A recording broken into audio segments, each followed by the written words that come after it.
China is currently the top holder of U.S. Treasury debt.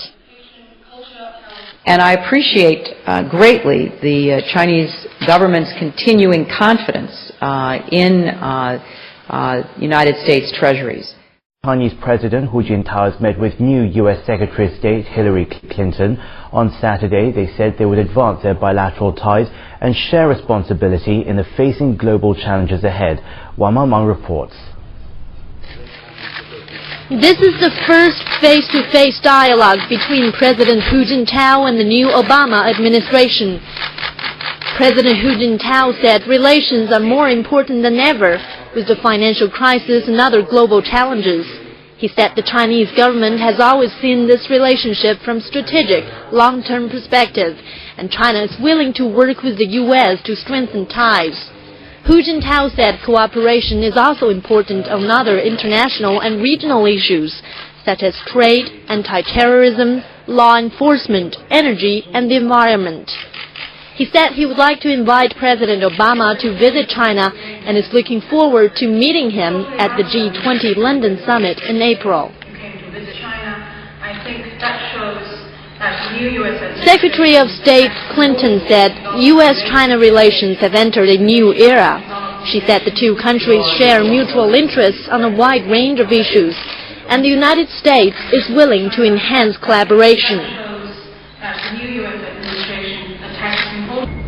Earlier, Premier Wen Jiabao also met with Clinton.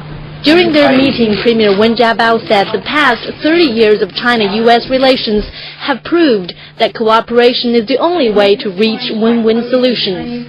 The Premier said that in the current complex global situation, the two countries should not only face the challenges, but also make progress. Speaking about the financial crisis, Wen Jiabao said this is an opportunity to enhance mutual trust and cooperation. He said the two sides should seek an all-around, long-term and stable relationship. Secretary Clinton spoke about the stimulus package recently signed by Obama and said she appreciates China's efforts to promote economic growth.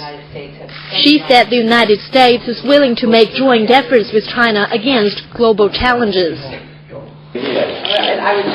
Earlier in the day, Foreign Minister Yang Jiechi held talks with Secretary Clinton in Beijing.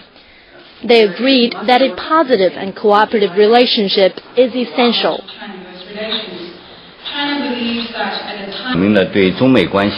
Our talks were constructive. Both sides have expressed a sincere wish to promote bilateral relations. As the largest developing and developed countries, China and the U.S. have broad common interests and responsibilities over issues concerning peace and development. The two sides should improve cooperative relations with mutual benefits. The two sides also agreed to strengthen the strategic economic dialogue mechanism. They said the most pressing task is to enhance cooperation in dealing with the global financial crisis. China is currently the top holder of U.S. Treasury debt. And I appreciate greatly the Chinese government's continuing confidence in United States Treasuries. I think that's a well-grounded confidence. We have every reason to believe that the United States and China will recover, and that together we will help to lead the global recovery. Yang Jiechi said China will conduct dialogue on human rights issues with the U.S. on the basis of mutual respect and non-interference in each other's internal affairs. The two sides agreed to continue their talks when Yang Jiechi visits the U.S. on March 9th. Both China and the U.S. are eager to advance their ties. Specifically, they feel the urgent need to tackle climate change and reduce the global economic difficulties. The positive attitude will pave the way for discussions on differences. Interest is high in the specific outcomes that will affect the Chinese and American people and the world. Wang Mangmang and Xu Peng, CCTV.